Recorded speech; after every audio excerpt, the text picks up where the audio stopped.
following lecture was produced by Glorian Publishing, a non-profit organization, and is one of hundreds of lectures freely available via download, podcasts, streaming radio, and transcription. These lectures range in topic and complexity in order to address the many needs of humanity. We invite you to browse our library of lectures, books, courses, and articles to find teachings that suit you. Through the support of donations, Glorian Publishing has published 40 books, hosts international retreats several times a year, offers free online courses, and many other valuable resources, available to anyone worldwide. All of this has been made possible by the financial support of listeners like you. Your donations make it possible for this free public service to reach thousands of people every day. To make a tax-deductible donation in any amount, even anonymously, visit GnosticTeachings.org. Now, with heartfelt wishes for the end of suffering for all creatures, we begin the lecture. May all beings be happy.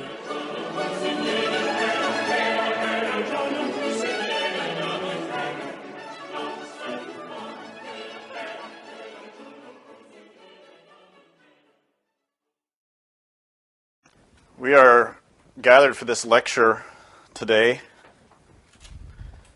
on Saturday the 13th. And Saturday the 13th marks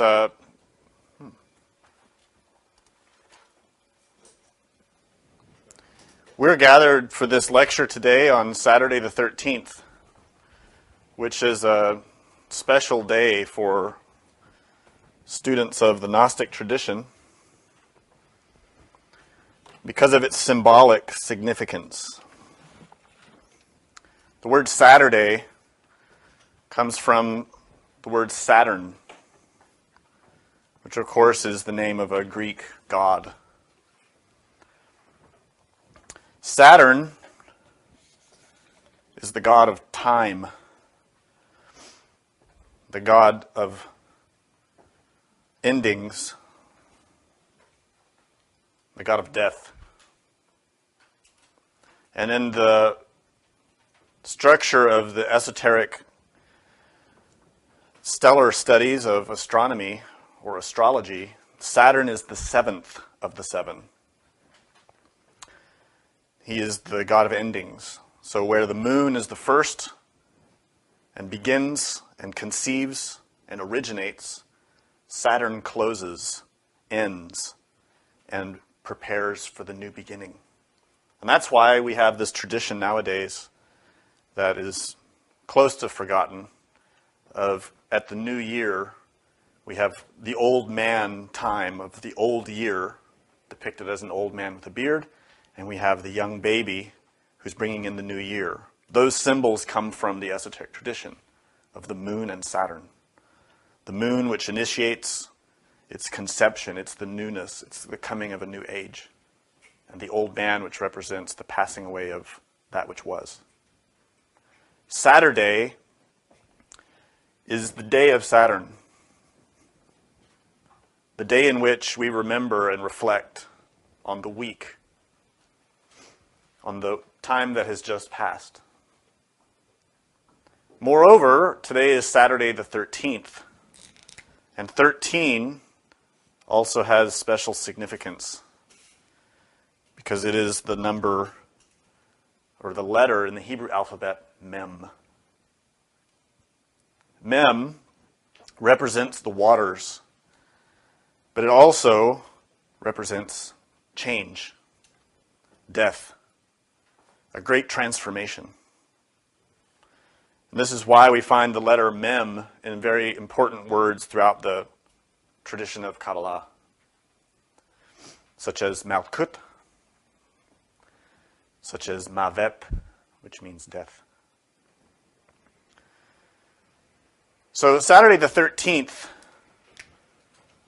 students of Gnosis perform a special exercise in recognition of these symbols, in which at the 13th hour, which is 1 o'clock, the Gnostic student enters into a practice of meditation. lying down in the form of a pentagonal star, a pentagram, with the arms and legs spread like a star. In order to pray and to invoke and to beg the assistance of Melchizedek. This word Melchizedek has central importance in the Jewish and Christian traditions and should have importance for everyone on this planet.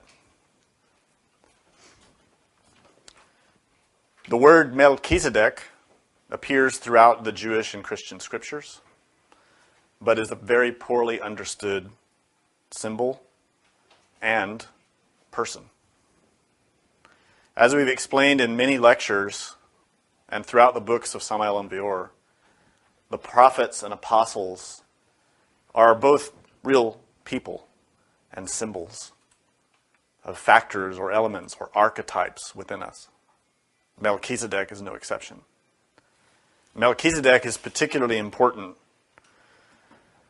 because of his true identity. Something that has been controversial in religions for thousands of years and is still unresolved because the traditions nowadays have lost the esoteric heart. They no longer know the roots of their own tradition. Those roots are in Melchizedek. If you study Christianity, if you come from a Christian background, you probably have the assumption that the unction, the Eucharist, the sacrifice of bread and wine, was originated by Jesus Christ. But this would be wrong. If you study the Bible, you'll find that the one who originated, who began, who first showed humanity the use of bread and wine is Melchizedek. All the way back in the book of Genesis.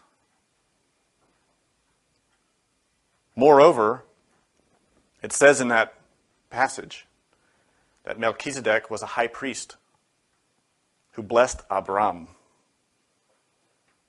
Now, we know today that Christianity, Judaism, and Islam all consider Abraham or Abraham to be their great patriarch, to be the father of these religions. And yet, he bowed before Melchizedek. He asked for the blessings of Melchizedek.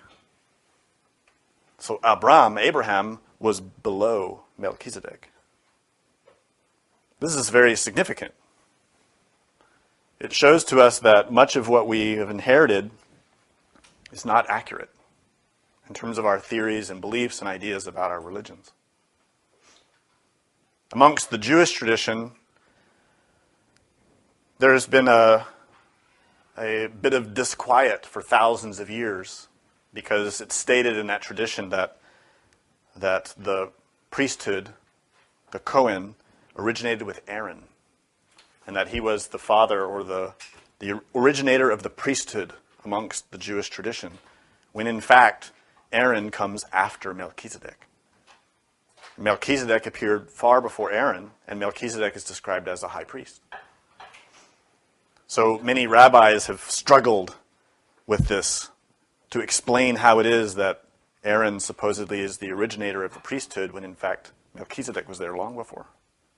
What this tells us is that what the traditional religious authorities theorize about the origins of their religions is wrong. What we find in truth, even in the scriptures themselves, is that all religions are much older than we think, and they originate from a place about which we've forgotten. Religions have a primeval root that's far more ancient than our memory. The primeval root of all of our religions is much older than any of our written scriptures. It's much older than any of our theories. It's much older than any artifact on this planet. To find the root of those religions is no simple task. But we have a great hint, a great clue. And it's in the Bible. Melchizedek. Melchizedek was there to bless Abraham, who later originated these great traditions, Christianity, Judaism, and Islam. Melchizedek was already a high priest. And we already explained a lot about Melchizedek in the course, The Sacraments of the Gnostic Church. You can study about Melchizedek and about the unction that he originated in that course. It's covered in detail. What's important for us to understand now is not the person, the man, the master, Melchizedek, but the symbol, what he represents and what he's related to. You see, Melchizedek is an archetype. Just like Moses, Jesus, Abraham, Muhammad, they are archetypes who represent psychological and spiritual values within us that we have to develop. The name Melchizedek is actually a title, just like Yeshua Christos is a title, and Buddha Shakyamuni is a title. These are not names like personal names. They are honorific terms that describe a quality or a level of attainment. The name Melchizedek is, of course, Hebrew. The first part of that name is Melech, and that means king, a ruler. And the second part, Tzedek, it's Sadiq. We've given lectures about the Sadiqim, the Sadiq, who are the righteous ones. And thus the name Melchizedek means king of righteousness, king of justice, king of the law. Melchizedek represents a great archetype, a spiritual, psychological archetype related with justice, righteousness, the law. Not as a form of punishment, but as a form of elevated principle, a form of beauty that reflects the beauty of the law, that reflects the purity of Christ. What's interesting about him as a symbol is that even in the New Testament, Jesus became a high priest after the word of Melchizedek. In other words, Jesus, who we know is a great savior, a great avatar, a great master, attained that under the guidance, under the leadership, under the authority of Melchizedek. This is a very shocking thing that the modern Christians find scandalous and try to explain away with lots of theories, saying that Melchizedek and Jesus are the same one, etc. But the fact is, Melchizedek is an archetype, a principle, related with Christ, related with the superior aspects of nature, the law itself. In other words, what we can call karma, cause and effect. The basic fundamental principle upon which existence depends. Cause and effect. Melchizedek represents that, but as one who has perfected it, who lives and acts and breathes in harmony with the law. And the name Melchizedek begins with Mem, the 13th letter of the Hebrew alphabet, which, as I mentioned, relates with water and death. And if you've studied the arcana of the Tarot, you know that the 13th arcanum is immortality or death. Great change is represented in this image. And the 13th arcanum depicts a reaper standing on the earth with his threshing tool, his scythe, in order to slice down the wheat, the plants. And from that process of the plants dying, from their death emerges new life, new flowers. And this is the great fundamental axis of nature. Life and death, the moon and Saturn. What we can see then, even in the very shape of the letter Mem, is a great cycle.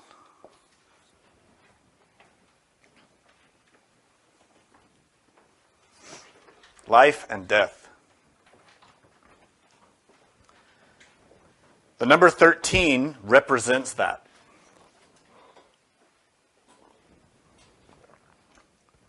This is normal function of nature. Life and death. This planet is sustained upon this principle of life and death. It is an inescapable law. It is the law throughout all the levels of nature that whatever is born must also die. We don't comprehend that. We do not have cognizance of this fact because we persist in the notion that somehow we can cheat death. Somehow we can escape it. Somehow we can manage to fulfill our desires and avoid death. And we are very persistent in our avoidance of death and the topic of death, at least as far as it's concerned with ourselves and our interests.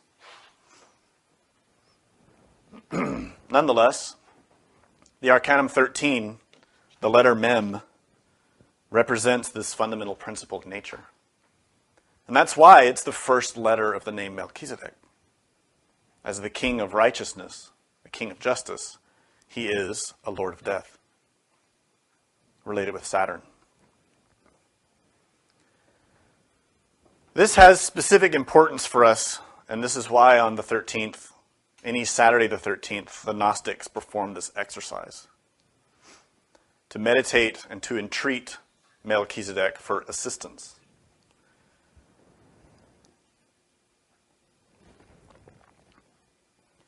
And there's a specific reason why we do this exercise. Melchizedek, as I mentioned, is a great master, someone who's very mysterious, but oddly should not be, because as we've described you in other lectures, every great master, very high masters, reach a level called logos, or cosmic creator. They transcend the level of the intellectual animal or even the regular human being and become supermen, or logos.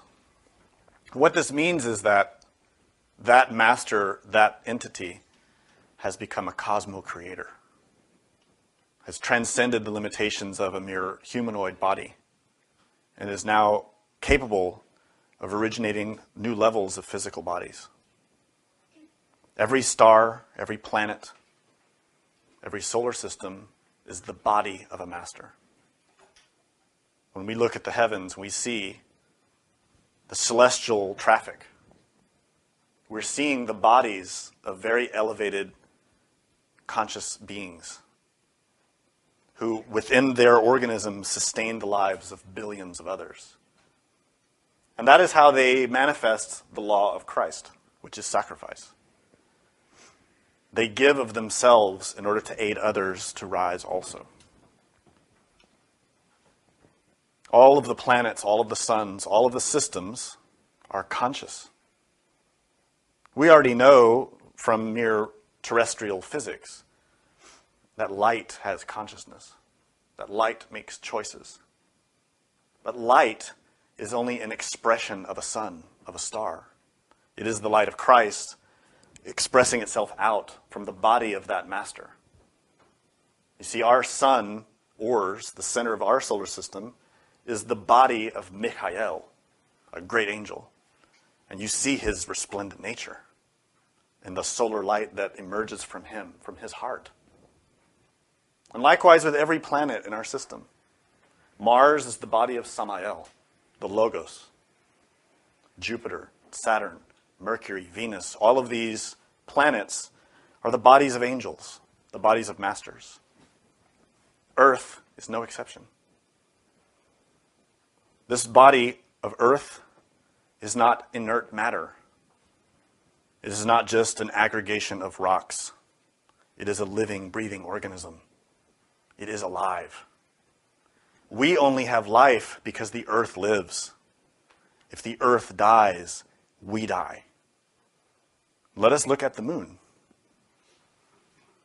We have this mistaken notion that the moon is younger than the earth. But tests have shown that the samples that come from the moon are much older than the earth. And the scientists have been scrambling for years to understand why. But the natives, the indigenous peoples, the traditional cultures have known. They call the moon the mother of the earth. They call the moon our grandmother. This is a very significant statement. Here we see and visualize our planet Earth, and upon it are all these billions of humanoids, and floating in space is the moon. If the moon is the grandmother of us, the mother of the earth, Melchizedek is then our mother, who is nourishing the birth of new earths, which is us. This is why in all the ancient traditions, there's always discussion of the philosophical earth, Aretz in Hebrew. What is that? It is you. It is me. The ancient occult axiom states, as above, so below. What we know of as the physical earth is the macrocosm, that which is above, that which we come from. We emerge from that. We are the microcosm, the small earth. And this is why in Kabbalah, Malkut, which is the lowest sephira on the tree, represents earth, physicality. Not only the physical earth and all the kingdoms on the planet, which is what the word Malkut means, kingdom, but our own earth, our kingdom, our body, not only physical, but psychological and spiritual. This is our Adam, our earth. So you see, the moon was once a world like our earth. It was called Selene. It was once a living place. It was once the home of a great humanity in a past age, in a past cosmic round. But that humanity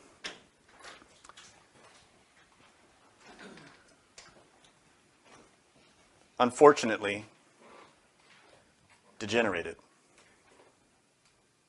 They fell victim to desire. They did not have the capability, the capacity to transform themselves and to rise up. And they died. And their planet died. And that's what we see in our heavens now. A dead world. Lifeless. A corpse. A bone. Have you ever seen a bone? It is pale. It is dry. It is dead. That is the moon. It is a skeleton in the sky. When that world died, its essence, its core attributes gave rise to a new world, our planet Earth. This, of course, occurred over countless eons, a time span that would be inconceivable to us. But that new Earth, our planet, went also through its many ages, many races, many times of development, many civilizations. We are not the only one. We are one in a long chain. But unfortunately, we also are degenerating like the Selenites did. We also are not conquering desire. We're not able to sacrifice and rise up. Instead, we're sinking into the mud. The evidence is abundant. It is everywhere. What do we see on our planet related with virtue, related with qualities of spirit? We don't see a civilization that is improving, that is rising towards the light. We see a civilization that is trembling, that is shuddering in pain. What we need to observe here is a very intimate relationship between the humanoid creatures on the surface of the world and the world that they inhabit. The macrocosm and the microcosm are intimately related. You see, nature is in us as much as we are in nature. We don't like that. Somehow, inexplicably, we now have come to a stage in our civilization where we want to be divorced from nature. We scarcely touch nature anymore. We walk on artificial surfaces. We clothe and cover our bodies with artificial coverings.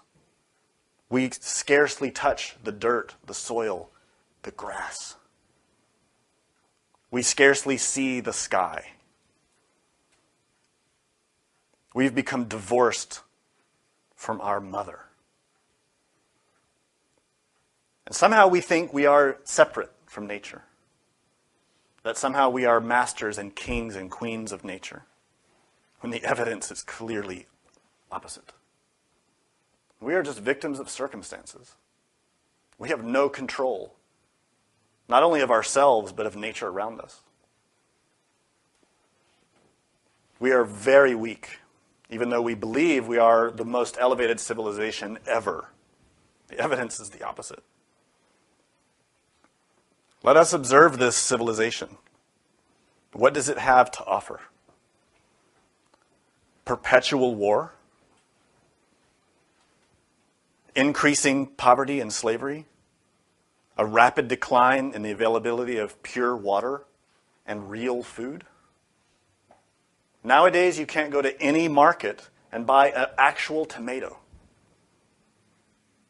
You cannot. You go to any market, the fruit has been mixed with animal hormones.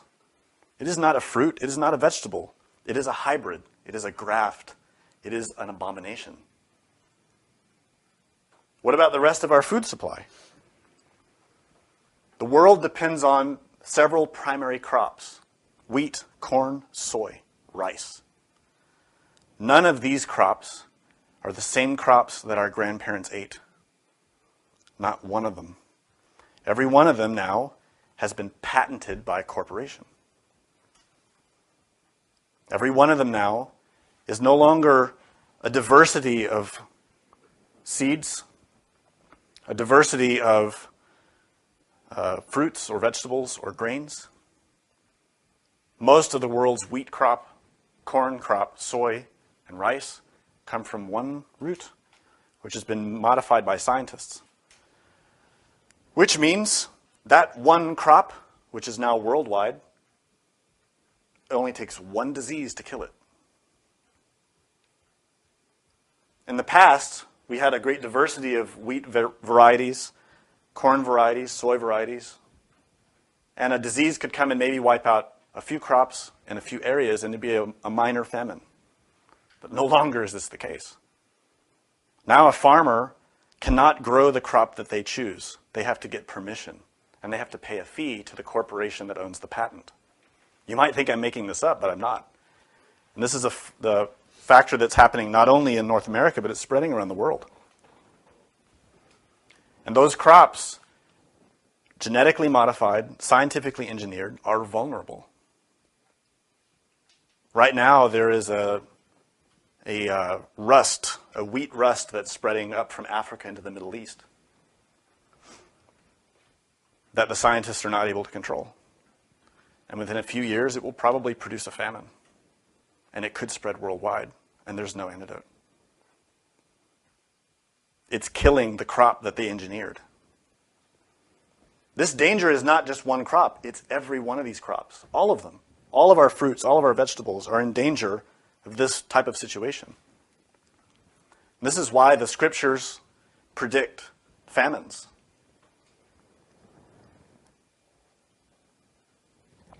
The spread of starvation. What about our water? We can't go to this river and drink that water. We can't find a stream that we can drink from. Almost anywhere. Even in third world countries. Even in the countryside. Even in the mountains. The waters are impure. On the whole planet. We now have the worst water supply in our history. What about our air? It's impure. Everywhere in the world. Air is not isolated to one place. It moves around the planet. And it's carrying with it all kinds of impurities and pollutants and radioactive materials all over the planet. What about inside the earth? What about the earth itself? The soils everywhere are being depleted. Now, in order to grow crops in most places in the world, you have to pump the ground with chemicals. Otherwise, the earth cannot sustain growth. They've been depleted. They've been poisoned. And so these companies now have to pump enormous amounts of chemicals and fertilizers in order to grow anything. Our oceans are dying. The forests are dying. The earth is trembling. All of us are aware in recent days of a surge of earthquakes. And many people are afraid. Many people are dying. If you study the records that the scientists are keeping,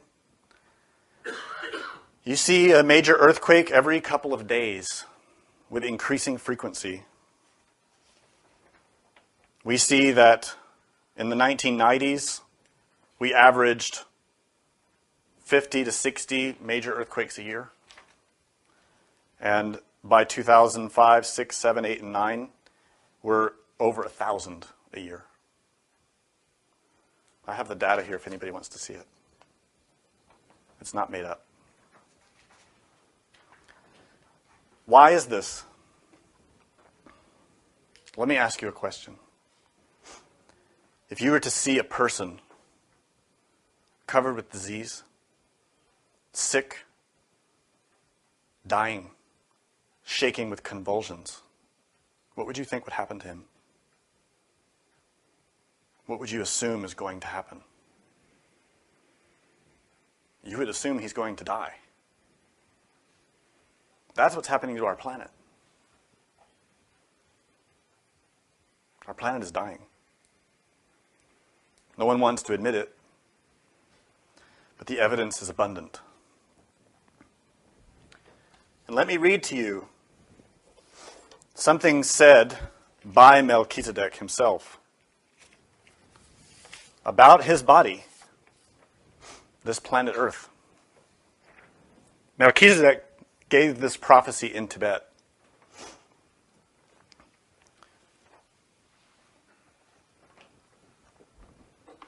I suggest you prepare yourself because it's not easy to hear.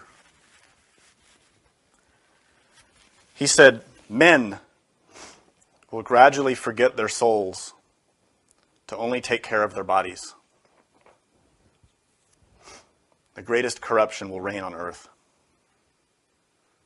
Men will resemble ferocious beasts, thirsty for their brother's blood. The half moon will darken, and its adepts will fall in perpetual war. The greatest misfortunes will fall upon them, and they will fight each other. The crowns of the kings, great and small, will fall.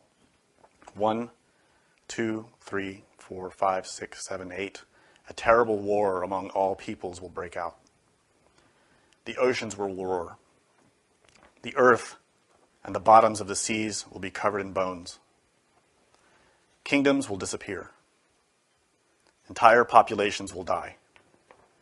Famine, disease, crimes not covered by the laws, never seen, never dreamed of by men. Then the enemies of God and divine spirit that lie in man himself will come.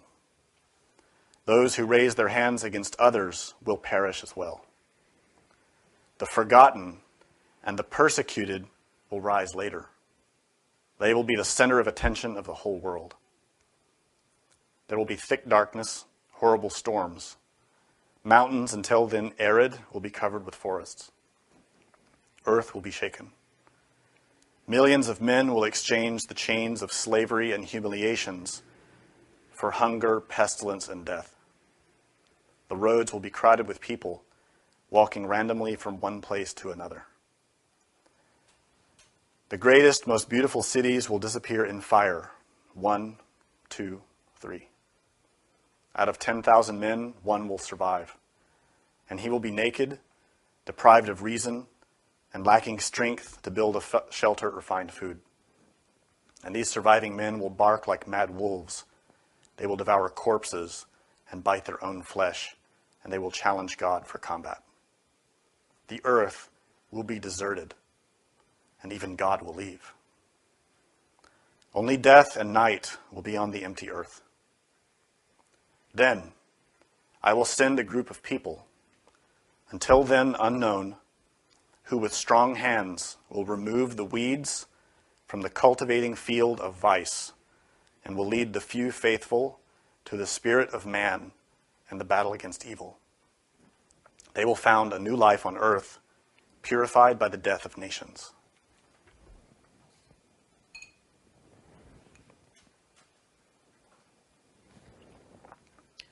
This is very grim news, but not new. We've received warnings for thousands of years about a coming change, about a great transformation in nature. Every religion has its prophecies about a death and new birth.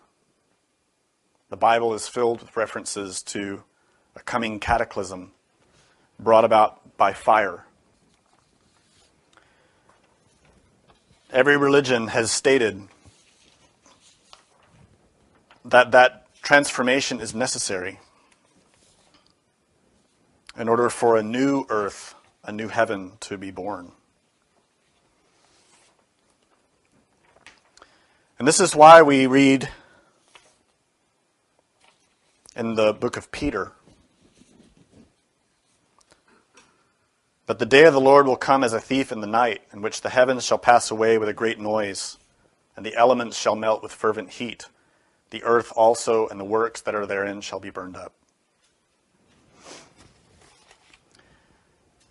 We need to understand that this applies also in the macrocosm and the microcosm.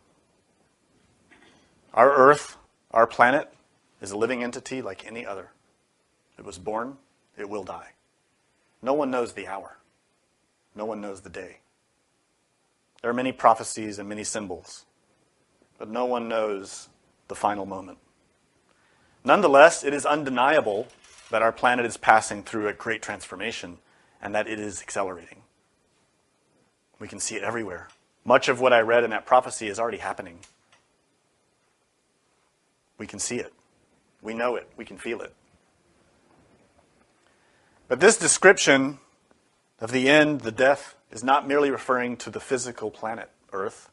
It is also referring to our physical body, to our own earth. We are an earth in microcosm. We are the womb of a great spirit, a Buddha, an angel who has not yet been developed. Our duty is to develop that, to reach liberation, to awaken our consciousness. And that's only possible through a great transformation, through a great death. You see, anywhere in nature that you want to ascend to a new level, everything of the former level has to die.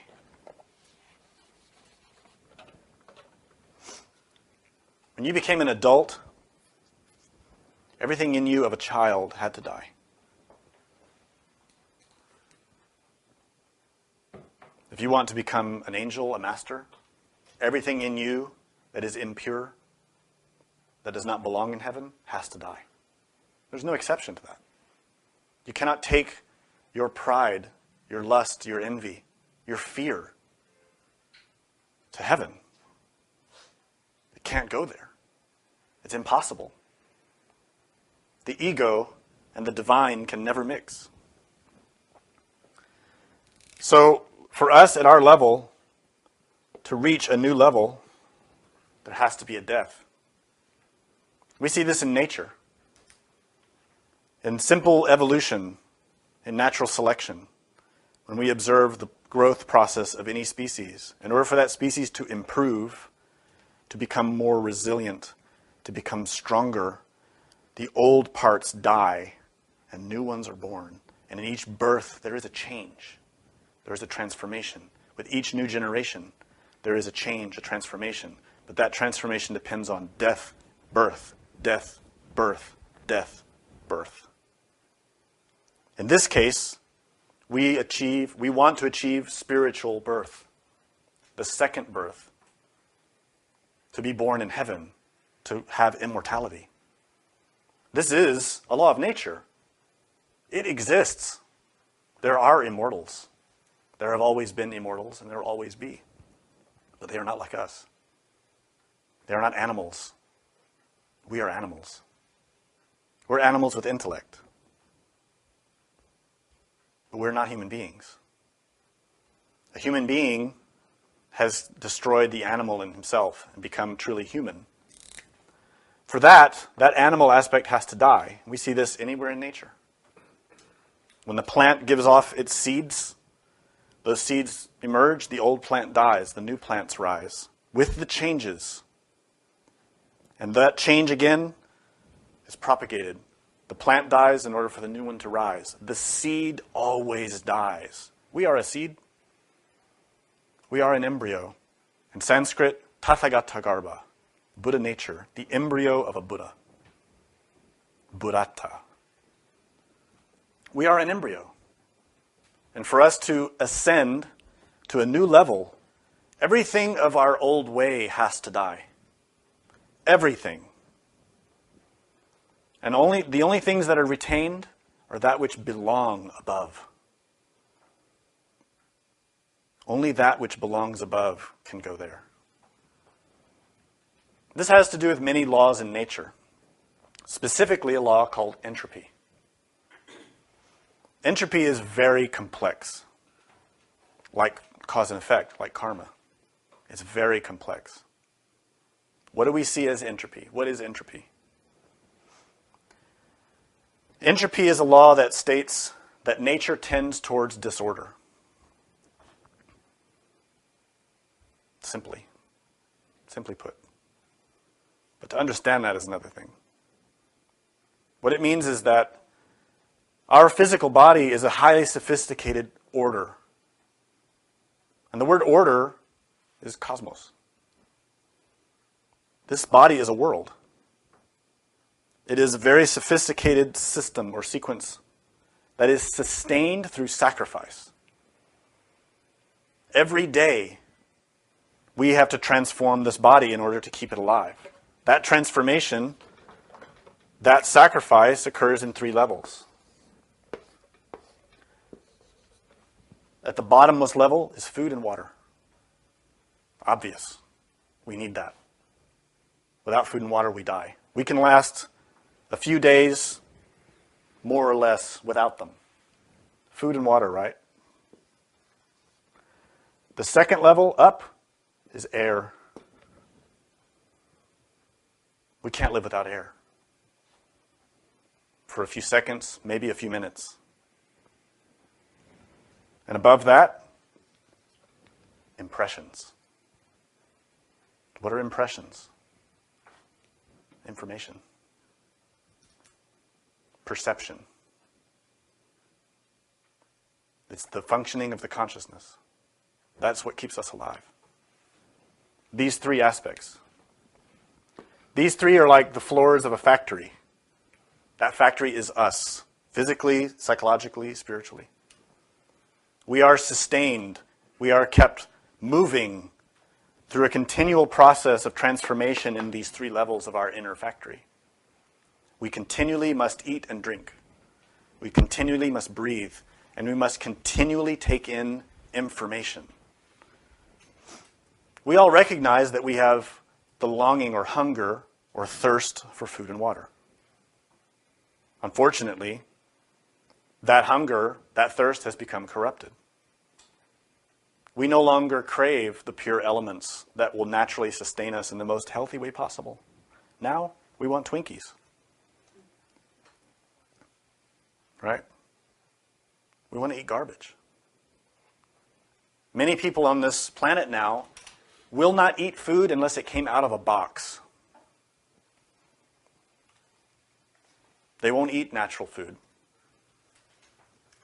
The same with water. Many people won't even drink water. They'll only drink soda or alcohol, which are poison. There's no food in them. There's nothing nourishing in soda or alcohol. But these are the most commonly consumed liquids. There's no food in them.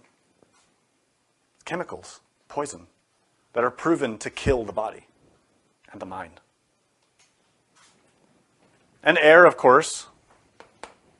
We can't go without breathing. We naturally take in the breath. And our body naturally transforms these elements. Those elements are brought into us, and they are destroyed. They die. The animal dies, and we are nourished. The plant dies, and we are nourished. The grain dies. The mineral dies. The water dies. The air dies. All of these processes that happen in the body are transformations of fire. The fire of the body takes those elements, transforms them, reduces them, boils them down, obliterates them, and takes out what is needed and throws away the rest. And this is why the body excretes waste products. The lungs excrete waste gases through our exhalation. What happens on the third level of our temple, of our own earth? We don't realize that impressions are actually our greatest hunger, our greatest need. But haven't you noticed how you become very hungry to read? You become very hungry to watch television, to look at pictures, to listen to conversation, to see a friend, to see nature, to see pornography. That is a hunger. It's psychological and spiritual. But unfortunately, just the same as our other forms of nourishment, our hunger for impressions has also become corrupted. Some of us, hopefully, still have the longing to be nourished by impressions of the divine.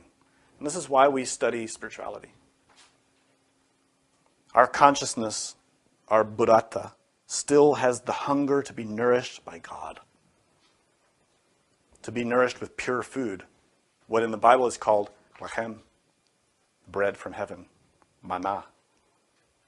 Which incidentally is that Eucharist that Melchizedek gave to us. Some of us still have that, but most people do not. Most people on this planet, what they want for their nourishment through impressions, to nourish their soul and psyche, is violence. They want to watch the latest Hollywood movies. They want to watch all the crime shows and see all the dead bodies and the blood and the ways to kill. They want to play violent video games. They want to watch violent sports. They want to play violent sports. They want pornography. They want lust, greed, envy, gluttony, fear. Most of what we take in through impressions is negative, and we hunger for that. We go on the internet to study conspiracy theories, to fill ourselves with fear, to feel that, because we love the feeling. We love the sensations that are negative.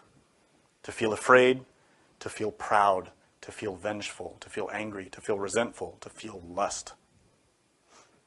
This is how corrupted our mind has become. Unfortunately, there is no instinctive, automatic process to transform all that information that comes in through impressions. And thus, we have psychological constipation. This is why when we sit to meditate, when we try to see into our mind, it is a complete disaster. We cannot sit still. We cannot relax. We cannot have a moment without thoughts. Because our mind is overstuffed with garbage. Imagine if you lived in your house. How old are you now? 30, 40? And you never took out the trash ever. What would your house be like? You wouldn't be able to move. Your mind is like that. When you look into your mind, you cannot move. There's no freedom. There's no peace. There's only the stench of attachments, the stench of desires, of grasping at things that are not real, grasping at desires. That is what our minds have become, poisoned with all of these elements that we have sought and desire and accumulated in our minds and hold on to as if they are precious, when really they are garbage. What should be happening is that as a consciousness, active, awake, aware, observant, we take in impressions, we destroy them. We extract from them what is necessary for the consciousness to grow, and we throw away the rest. This is called mindfulness, self-observation, self-remembering, to be awake. Samael and Vior called this the transformation of impressions. Through that process, the mind empties naturally. Not through force. It's natural. Those impressions come in, they leave no trace. Only wisdom. Only comprehension. Only understanding.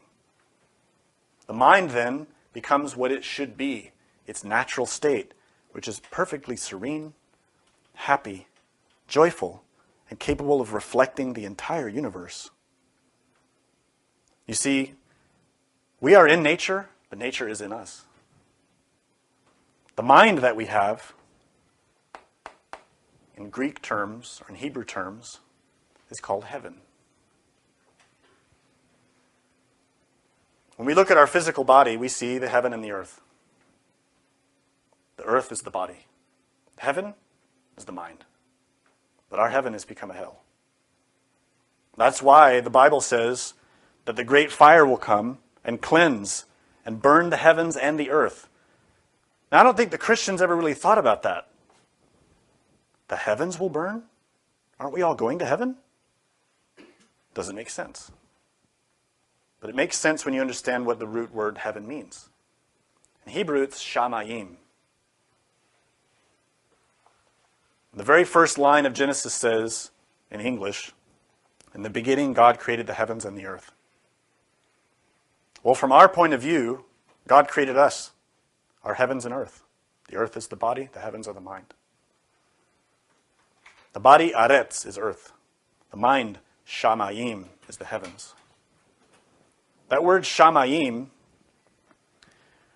in Greek is orenos, or more commonly now, Uranus. That means sky, heaven. And when you study the Greek cosmology or theogony, the genesis of the Greeks, you find that it's actually the same as the Judeo-Christian because it states, whichever version you read, whether from Hesiod or Aristophanes, I won't read the whole thing, it's quite long, that basically the same process occurs. From the emptiness, from the sky, from the night, from the darkness, emerged the earth, Gaia. And Gaia, from herself, produced heaven, Ouranos. And they were husband and wife. Adam and Eve. Two aspects of ourselves. What's stated there in both Genesis and the Greek mysteries, and through all the different cosmologies that we can study, is that from within our earth, heaven is created. In other words, the Buddhata, our inner Buddha, emerges from us. On another level, Christ is born in the manger. The Savior. The manger is our mind. So you see these levels, how the purity rises from the impurity. The lotus rises in the impure waters. In other words, hope is not lost. When this earth dies, a new earth will come. It explains in the book of Revelation what will happen. Now remember, we're not talking only about the physical earth, we're talking about our earth. This is the very end of the book of Revelation, the apocalypse. And I saw a new heaven and a new earth. For the first heaven and the first earth were passed away, and there was no more sea. And I, John, saw the holy city, New Jerusalem, coming down from God out of heaven, prepared as a bride adorned for her husband. And I heard a great voice out of heaven saying, Behold, the tabernacle of God is with men, and he will dwell with them, and they shall be his people, and God himself shall be with them and be their God. And God shall wipe away all tears from their eyes, and there shall be no more death, neither sorrow nor crying, neither shall there be any more pain, for the former things are passed away. And he that sat upon the throne said, Behold, I make all things new. And he said unto me, Write, for these words are true and faithful. And he said unto me, It is done. I am Alpha and Omega, the beginning and the end. I will give unto him that is athirst of the fountain of the water of life freely. He that overcometh shall inherit all things, and I will be his God, and he shall be my son. But the fearful and unbelieving and the abominable and murderers and whoremongers and sorcerers and idolaters and all liars shall have their part in the lake which burneth with fire and brimstone, which is the second death. When you've studied Kabbalah, this passage is explicitly clear. But without that knowledge, it just sounds like a morbid warning about the future. But in fact, these are the instructions for any of us to create a new earth, to rise to heaven. What is explained here, without going into too much detail and getting way over time, is that what is pure rises and what is impure sinks. Naturally, this does apply to our physical planet and the humanity on it. But more importantly, it applies to ourselves individually, our own inner earth. In other words, in our mind, we have what we call the ego. Or more appropriately, egos. That multiplicity of discursive desires, fears, anger, all those battling elements that seek to control us and feed themselves through us. That is all within our mind, trying to use our earth to nourish themselves. And that is the fearful, the unbelieving, the abominable, the murderers, whoremongers, sorcerers, idolaters, and liars. Those are not outside of us, they are inside. If you observe yourself sincerely, you will see your whoremongers inside. You will see your liars, your murderers, They are your egos, your desires, your resentments. All of those elements that Jesus called legion. Those multiple elements or defects that exist in our psyche that feed themselves on the impressions that we take in. Those urges, those desires we feel to eat and drink bad things, to smoke and thus breathe in bad things, and to take in negative impressions are because the egos are controlling us. We have to become cognizant and in control of our kingdom. We are not kings and queens of our own inner nature. We are victims of circumstances. We have to become like Melchizedek, a king, a queen. In other words, we have to become malachim, kings of the earth, not the outside earth, our body, our mind. And in this way, we will receive help from our innermost. It's also stated in the Bible. I have a lot of quotes today. In the Psalm of David 110, the Lord said unto my Lord, sit thou at my right hand, until I make thine enemies thy footstool. Well, right there is a passage to pause and figure out. The Lord said to my Lord is a very enigmatic phrase, because the Jews and the Christians always say there is a single God. But this passage is saying otherwise. The Lord said to my Lord. In Hebrew it says, Jod Hava said to Adonai. Jod Hava, of course, is a very deep and meaningful word in Hebrew. It is the four-letter name of God, which most people translate as Javeh or Jehovah.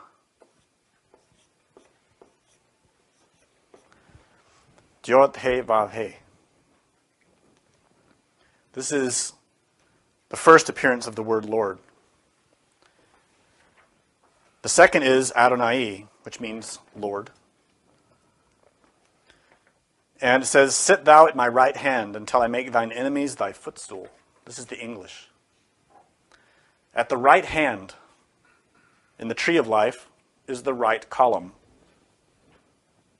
The column of mercy, of tob, or goodness. And the center of gravity of this column is in chesed. Chesed is the center, the core, the axis of our monad. In other words, our inner spirit, our Father, our personal Father. That element, our inner spirit, is an extension of His being. Jod Hava. In other words, above we see Osiris Ra, the union of Osiris and Isis, and that is God, Father, Mother. Their son is Horus, which in Hebrew is Chesed. This is a trinity, a second trinity. So this is how we see the universal Father saying to the individual Father, sit at my right hand, which is Chesed. And in that, He will make the enemies His footstool. Who are the enemies of God? Our egos. The unbelievers, the heathen, our egos. The enemies of our inner God.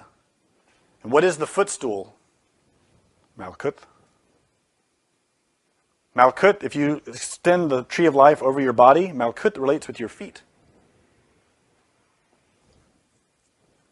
So this phrase is hiding a great transformation of how the divine in us will aid our spirit to purify His body, which is us. And it continues. Jod Hava shall send the rod of thy strength out of Zion. Rule thou in the midst of thine enemies. In other words, our inner Father, our inner spirit, our Atman, must rule amidst His enemies, which is the ego. Right now He doesn't. Who's in charge of our house? our temple, our kingdom. God is not. God is not the one who lets us indulge in our desires and to be afflicted with fear and gluttony and laziness. That is not God. That is Satan, our ego.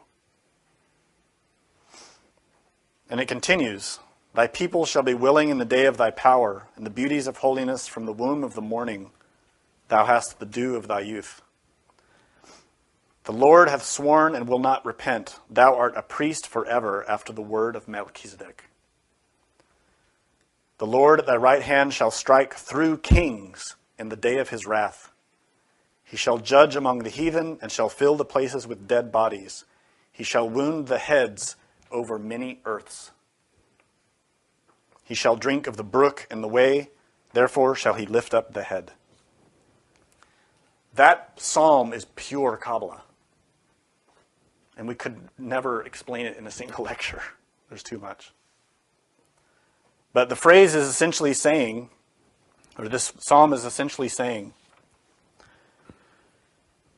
that if we remember God, if we align ourselves with our inner divine spirit, he will help us. Not only that, but his inner being will help us. Our inner Father, our Chesed, Atman, will sit on his throne, Chesed, which is related with our pineal gland, the throne in heaven. With our self-remembrance, with cognizance, with self-awareness, by listening to our conscience, which is how he talks to us. Through that, he also receives the help from Jehovah, the most divine, in order for our innermost to take command of the kingdom, to put his rod of strength, which is our spinal column, and to obliterate the heathen. And it says here, the Lord at thy right hand shall strike through kings in the day of his wrath. Well, that kings is not outside of us. The word kings is malachim. Like Melchizedek is a king, Melech is king. That kings, Melachim, is related with Tiferet, related with our human soul. In the center of the tree of life, related with our heart. It's related with the 5th degree of initiation of major mysteries. What this passage is hiding is volumes and volumes of initiatic knowledge in that one line. The day of his wrath, of course, relates with the day of judgment. But that day of judgment should be every day in us. When we take in our inner temple the unbelievers, the whoremongers, the liars, the murderers, our egos, and we place them in judgment in the presence of our inner God. And we say, you see, God, I caught this in myself. Help me kill it. Help me die in this. And he will help us. And it says here, he shall judge among the heathen. He shall fill the places with the dead bodies. Those dead bodies, those heathen, are our egos. He shall wound the heads over many earths. You see, as I was explaining, we have our terrestrial earth, and our physical body is a microcosm of that earth. But our egos are a microcosm of us. You see how beautiful nature is? Nature reflects itself in levels. We, when we create through our use of our energies, create in our own image. Just as the Elohim created us. But what is our image? What do we create in our minds? Do we create beauty? Do we create virtue? Are we making a better earth, a better planet, a better world? What have we created in our minds? Look in your mind and see it. What you will see there is being created in your image. The image of your consciousness at the moment you were identified is what is made. When you become identified with your anger, with your resentment, that energy that's processing through your body, through your lungs, through your mind, creates an ego, creates karma. That element has 3 brains, just like you do. That element is an earth, a miniature earth created in your image, your anger, your pride, your lust. All those elements have to die. That is the apocalypse, the personal apocalypse in us. What will happen is this: our planet is dying, trembling, unable to sustain the weight of the karma of this humanity. That's why it's happening. That death is inevitable. Therefore, we will also die. But we're already dying. Not only physically. Physically, we will all die. We don't have any cognizance of that because we still pursue our desires every day and waste a lot of time on foolishness. We waste most of our lives on foolishness because we're asleep. But if we become cognizant of this fact, that we will face our own apocalypse also. In other words, there will be a point at which, after these different births that we've taken, different bodies that we've taken, that the karma will be too much, and we will no longer be able to sustain manifestations in physical bodies. The karma will pull us. You see, this whole process of transformation that I described, of food and water, air and impressions, also happens in the earth. That transformation happens on the surface of the planet through the processes of nature. But it also happens underneath the planet in the processes of hell. Hell is real. We carry hell in our minds. And when there's a certain critical mass that's reached, related with entropy, there's a doorway through which we pass. We enter into devolution, to be purged by nature. This is part of nature. It's natural. When a body becomes diseased, the body fights the disease. The body becomes feverish and sends all of its elements to kill the infection. We are the infection on this planet. The planet is trying to kill the infection. The planet is shaking because the infection is killing it. That's how Melchizedek could make his prophecy. He is the planet. So, we have a choice to make. We can continue as we are, mechanically receiving impressions, food, air, water, and mechanically transforming them in accordance with our desires and creating more cause and effect, more harmful consequences for ourselves and nature. And nature will allow us to do it. And in the end, nature will take us and purify us of all of that. This is called the second death.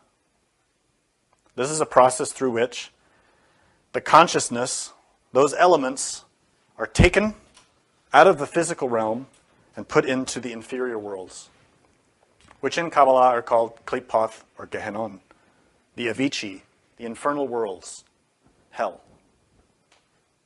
For that consciousness to be purified. In other words, to be burned. The same way that our stomach burns food and sends the impurities into the colon. And the colon, through great pressure and heat and forces, purifies everything. You see, the earth has a colon too. It is hell. We are entering into it as a humanity. Because we are so filthy. Nature cannot get anything good out of us anymore. We're not making the sacrifice to rise up to a new level. We are just creating garbage. Not only are we filling ourselves psychologically and physically with garbage, we are filling the planet with garbage. Things that nature cannot digest. like plastic, like radioactivity, like the impure oceans, pollution.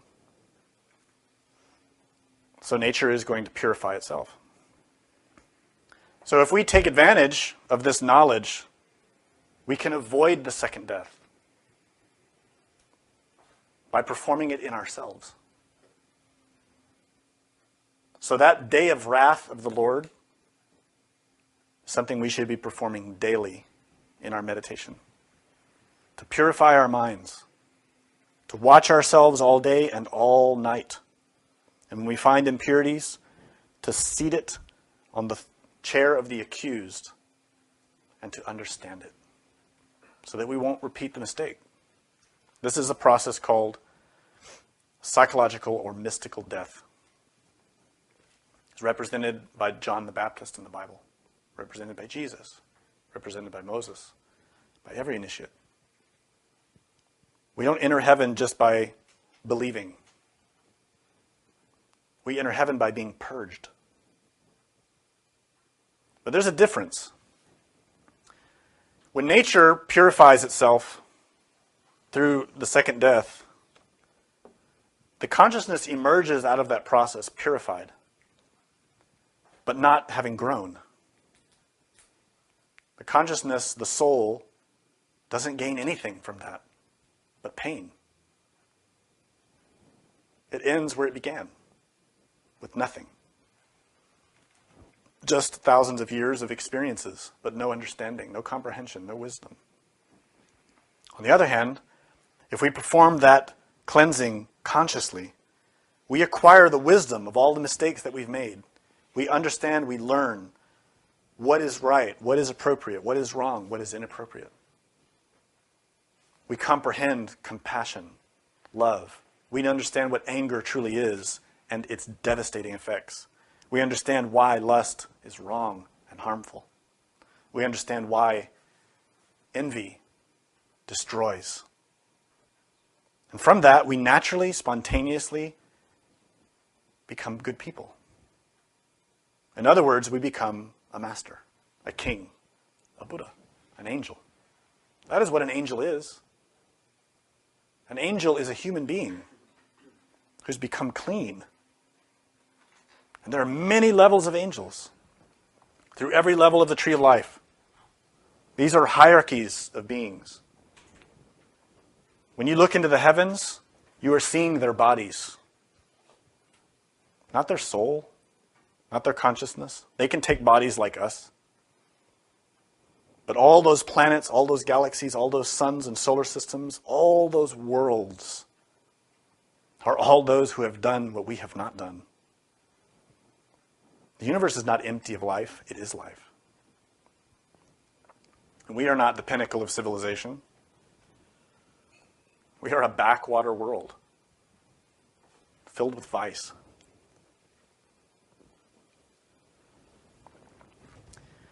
Do you have any questions?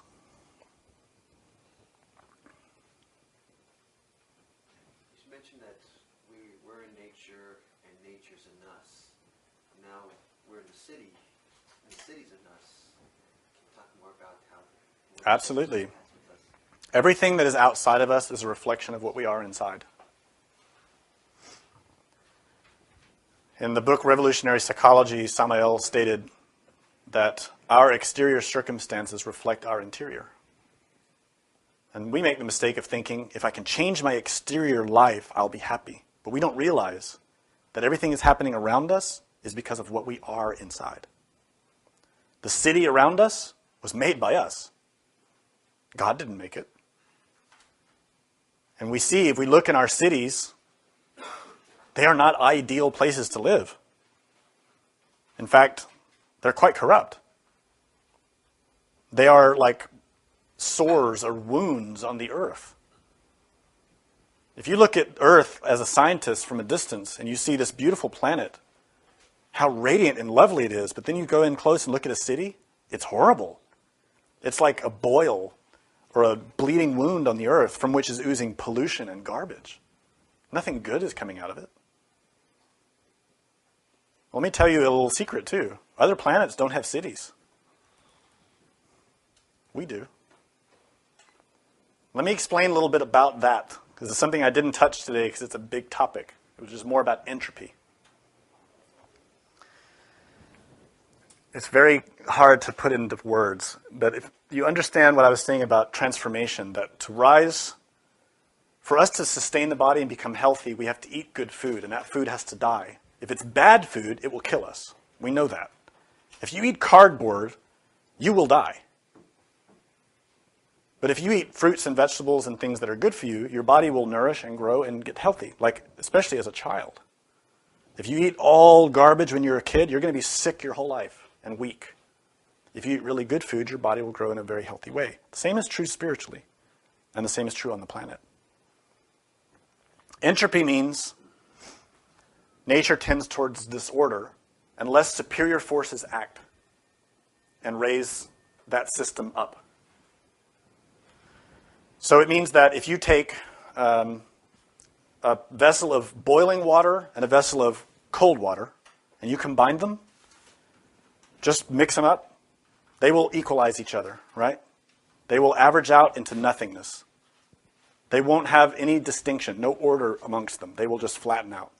The same is true if you take salt and flour. If you take salt and flour and mix them, and you just shake that a little bit, they will mix up. They won't separate themselves naturally. They will mix and become equalized. That's what happens with a desert. That's what happened with the moon. All of those elements were being mixed.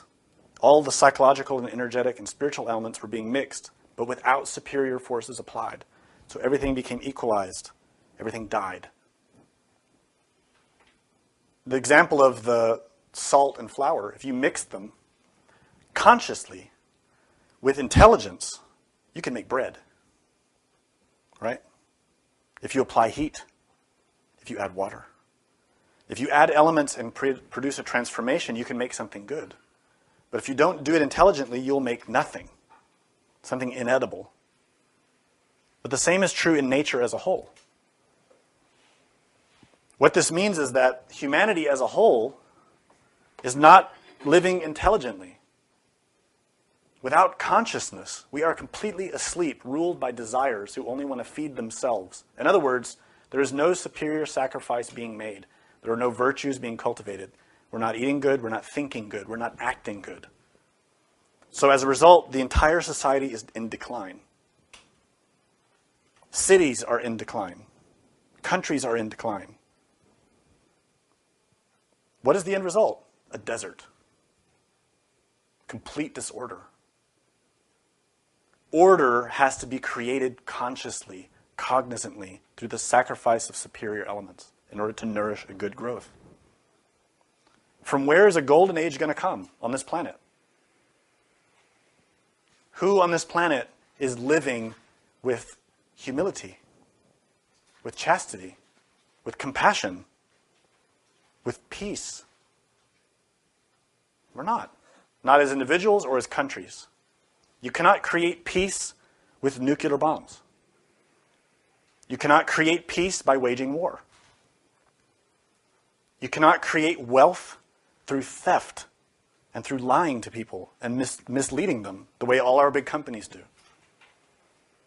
You cannot create equanimity and health through garbage. Let's be sincere and investigate not only our society, but our mind, because that's where everything comes from, us. This society exists because of how we are as a mind, as individuals. If we as individuals allow ourselves to waste so much time and energy on garbage, to buy things we don't need, to do things we don't need, to spend our time on things that are harmful for ourselves and others, how can we expect society to be any different? We just go along with the flow of society, which is to indulge in negativity. We laugh at virtue. When someone is honest, we mock them. Right? And when someone is sincere, when someone does a good thing, we laugh. And when they're sarcastic and cruel, we like it. If you don't believe me, watch TV, watch your coworkers. Look at it. You'll see it. Just below the surface. We indulge in negativity. And when anything positive happens, we feel guilt, and we don't want to be associated with it. Because our friends are all celebrating negativity, and we want to be accepted. We want to be a part of our community. The end result is entropy, disorder. The cities that we live in are not getting easier to live in, they're getting more complicated, year after year after year. That's because the order that sustains health and peace is in decline. It is order that produces a civilization, not disorder. It's harder to travel. It's harder to live. It's harder to make a living. It's harder to eat. And this is not just in one place. It's on the entire planet. You can't escape it. And it's getting worse. So let's throw out all these foolish, utopian lies about a golden age that will come out of nowhere. It won't come. We have to create it. But it's going to come through death. Firstly, through our own psychological death. Melchizedek pointed out something that Revelation points out and that all the scriptures point out. There will be a new earth. There will be a new age, a new race, a golden age. But it will not come out of this filthy humanity. You can't take your lust there. You can't take your computer, your car. You can't take the internet. I'm sorry. I know you love it. There will be no internet in the golden age. It'll be a totally different civilization on a totally different level. And the only way to gain entrance into it is to have your ego dying. Over the next few hundred years, this earth will pass through a tremendous revolution. Samael Aun gave many lectures and wrote many books explaining all of the aspects of this. It's very complicated. It's the planet. It's nature. It's very complicated. There are a lot of things that are happening and that will happen. And they're not pleasant. Nonetheless, the divine is very wise and compassionate. And those who deserve it, who earn it, will be sustained. We can earn that place.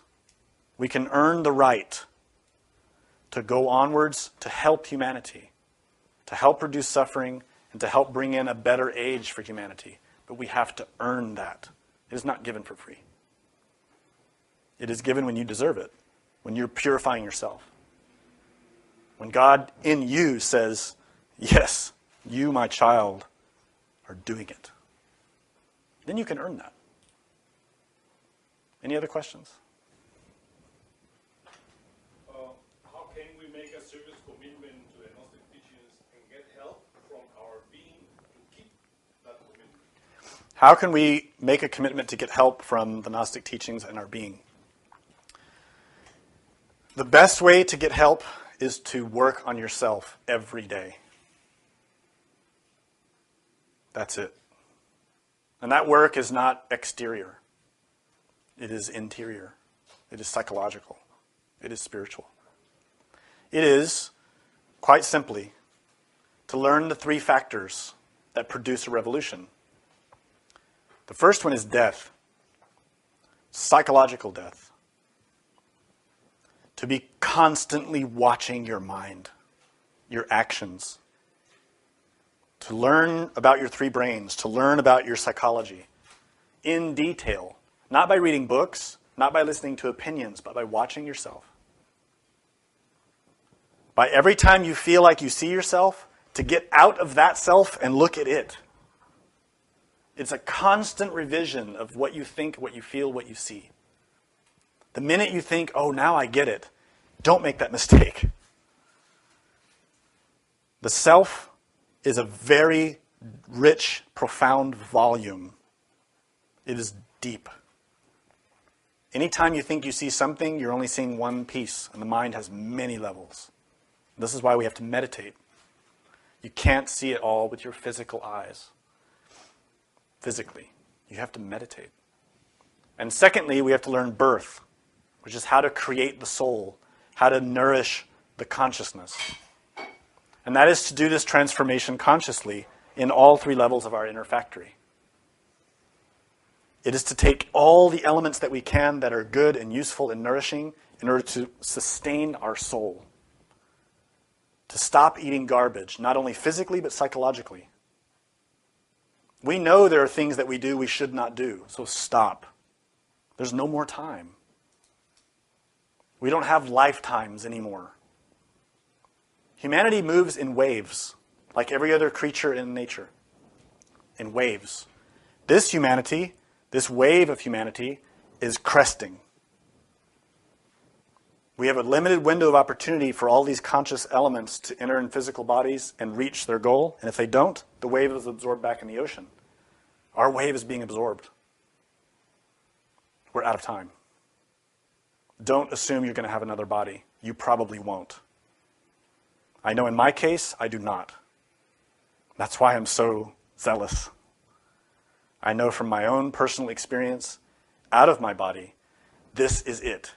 If I don't do it now, I'm going into the second death. No, there's no way for me to negotiate that anymore. So I can tell you from my own experience, this is absolutely true. And I know it. Some people have asked me, how come you're so zealous like a preacher? That's why. Because I know. Don't assume you have time. You don't. You don't even know how long you've got in this body. Right?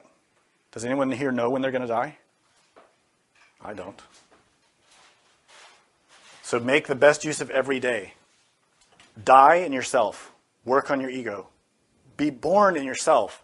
Cultivate good behaviors. Cultivate your inner spirit. Feed your consciousness with good things. Study the scriptures. Study yourself. Study nature. Nature is a great teacher. And third, sacrifice. Help other people. Don't live your whole life just feeding your desires. All the great masters don't do anything for themselves. They do everything for others. This is what we have to learn. This is what creates a golden age. When we serve sincerely and honestly to give to others, this is the greatest joy. It isn't just a stale hallmark phrase that giving is better than receiving. It is a fact. Giving is better. We're focused on receiving. We always want to get and get and get. Everything we do, we're always thinking, what am I going to get out of it? That's ego. Learn to become conscious. What can I give? What can I do? How can I contribute? That is what the Spirit in us wants. Those three factors of what put us in a position to receive help. Not only from our inner God, but from other masters, from other angels, from other beings who are here to help us. We are not alone here. I know the news in this lecture and the prophecies are very painful to hear. I feel that pain. When I read about the coming cataclysms and I watch the news and I see the earthquakes and tsunamis and I see the starvation and poverty and all the suffering on this planet, it hurts. But remember, we're not alone. Remember your Divine Mother. Remember your inner being. Continually. They will help you. And you can get help from the Gnostic Church, which is not in a physical place. It is also inside. To appeal for help to the Gnostic Church doesn't require you belong to one school or another or follow one teacher or another. It is to earn it in yourself, spiritually and psychologically. You can be completely alone out in the forest or the desert and enter the Gnostic Church. You don't have to come here or go to some other place. It's not to do with anything physical. It's psychological. And the Gnostic Church is not just Christian. There are Buddhist Gnostic churches. There are Muslim Gnostic churches. Jewish. All over the world. Trying to help us. Moreover, and what is probably most surprising to most of us, is that there are a lot of people from other planets trying to help us. We don't want their help. We keep shooting missiles at them. But they are trying to help, and they will help you if you ask for help. So the most serious, important thing is work daily in these three factors: birth, death, and sacrifice. Don't let a day go by. Each day is a mirror of your life. Each day reflects the entirety of your life. If you spend your whole day in foolishness, you're spending your whole life that way. Do what you can to spend some time every day working on yourself, and gradually work to increase that, and you will get a lot of benefit. Another question back there?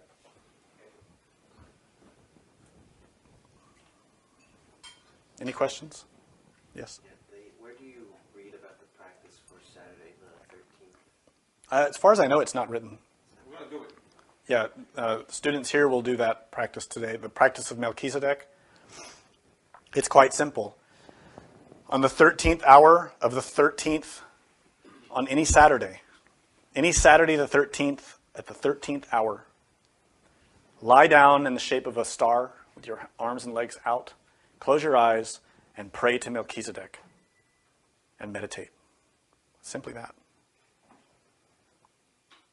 You can add and take from that what you will. That's the basic idea of the practice. The idea is to call upon the help of Melchizedek to learn about yourself. Don't call upon Melchizedek and ask him to help you get a new car, right? Or to get a new house, because people do that. That's not the point of the practice. The point of the practice is to get help from Melchizedek to learn about your own earth and to learn about your relationship with his earth, this planet, and to change. Is there a question here? The way I'm kind of working in my mind, there is going to be an apocalypse, and how you're explaining it, does that mean if we're successful with all this work, that the apocalypse will happen psychologically, and if we fail, then it will happen physically? The apocalypse, Because it's going to happen either way. it will happen. Is it going to happen successfully? Will it just happen in our earth, where we kill our egos? Or, Right. and then if we fail... It's a good question. Well, again, there are different levels. There's the macrocosm and the microcosm. This planet Earth will pass through an apocalypse no matter what. It's unavoidable. In fact, it's necessary. It was already decided it's going to happen. And the reason is God won't let humanity get worse. God's not going to let humanity spread this infection anywhere else in the universe, which is what we're trying to do. We're trying to build rockets to take our infection to other planets. To do like we did with Cortez and Pizarro and all those other guys who went to other countries and spread their infection and killed millions of people through their insanity. We want to do the same thing now with other planets, and that won't happen. So the Armageddon, the end of this planet, is going to happen. Nobody knows when, but we're approaching it. The thing that is still at play is our personal apocalypse. Will we go along mechanically with humanity and pass through that with them? And just be a victim of the circumstances and be recycled by nature? Yeah, if we don't work on ourselves. But if we work seriously and produce the Armageddon in ourselves psychologically, in other words, all of the impure elements in us die, then we will be extracted from this physical apocalypse. There will be a group, all of those human beings on this planet who have earned the right will be taken out. That's what happened with Noah's Ark, remember? Noah's Ark is the story of Atlantis. Atlantis passed through an Armageddon, just like we are. The Selenites on the moon passed through an Armageddon, just like we are. And in every case, those who earn the right to be taken away are taken. Noah's Ark represents that. Noah took his sons, his spiritual sons, his disciples. And they went into the Ark, the Arcanum, the secret teachings, and they were taken out. At that time in Atlantis, those were ships, cosmic ships, not boats. The Atlanteans had a much more developed civilization than we do. We're way more degenerated than they were. So in the same way, there will be a group taken from this planet when the time comes. I doubt it will be with our technology because we're not even close. The Atlanteans, Noah, who's actually Oh, the name's escaping me now. Manu Vaisvata. Yeah, Ramu. He stole Atlantean ships to take his people out. I don't think we'll be able to do that here. I don't think the Earthlings will develop ships capable of escaping it in time. I could be wrong. I really don't know. It may be that other humanities will take the select few out. We'll see. Nonetheless, we have to understand that difference. The physical apocalypse on this planet is going to happen. Whether we pass through it is up to us. Was there a question in the back? You can learn more about that whole process, about the apocalypse and the selection of souls, in The Aquarian Message by Samael Aun Weor, in The Doomed Aryan Race by Samael Aun Weor, and also in lectures called The Great Selection of Souls, which are on Gnostic Radio. And they fully explain. Also the lecture, The End of the Kali Yuga. It's another very good lecture. And it explains all the details about this, so you'll be fully informed about it. Any other questions? Okay, thank you.